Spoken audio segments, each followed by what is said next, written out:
पति पत्नी ने जोर लगाकर 3 जुड़वां बच्चे पैदा कर दिए। मिडिल एज संकट से जूझ रहे पति ने सिर्फ एक बंकर बेड और एक सिंगल बेड खरीदी। तीनों बच्चे सिर्फ एक पालतू जानवर के लिए लड़ रहे थे। 300 राउंड की भयंकर लड़ाई हुई। पति पत्नी परेशान हो गए। आखिरकार पति ने सोच समझकर सब कुछ साफ कर दिया और 2 स्टील पाइप लगाकर 2 बेड फ्रेम बनाए। दोनों किनारों पर खंभे लगाकर सपोर्ट दिया। बाहर से लकड़ी की परत चढ़ाई और फिर दूसरी बुआ के घर से 2 मुलायम गद्दे लाए जो जुड़वां बेटियों के लिए बेड बने। बेड के नीचे एक बुक शेल्फ बनाया जिसमें उनकी पसंदीदा किताबें रखी ताकि कमरा साफ सुथरा और धूल मुक्त रहे। उसके पास एक बड़ा स्टडी टेबल बनाया जिसकी सतह खिड़की तक फैली हुई थी ताकि दोनों बेटियां आराम से पढ़ाई कर सकें। इससे उनका आपसी प्यार भी बढ़ेगा। साइड में एक वार्डरोब बनाई, ऊपर पुराने मोटे कंबल रखे और नीचे कपड़े टांगने की जगह बनाई ताकि सब कुछ एक नजर में दिखे और दरवाजा बंद करने पर कमरा और साफ लगे। कोने में एक स्टोरेज कैबिनेट बनाया जिसमें उनकी पढ़ाई की सामग्री रखी गई। स्टेप्स के रूप में कुछ ड्रॉर बनाए, नीचे बड़े बेटी के मोजे,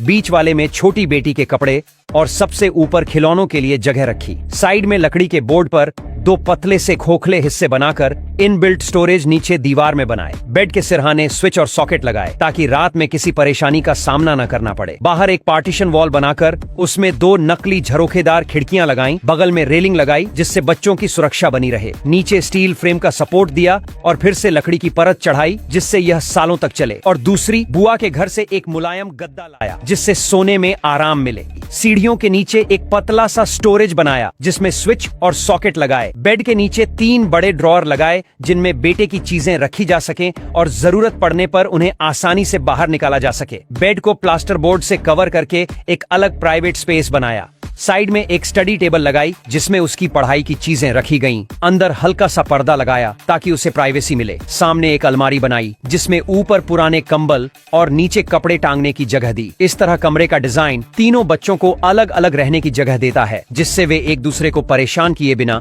अपने स्पेस में आराम से रह सकें। यह डिजाइन न केवल प्रैक्टिकल है बल्कि देखने में भी खूबसूरत लगता है।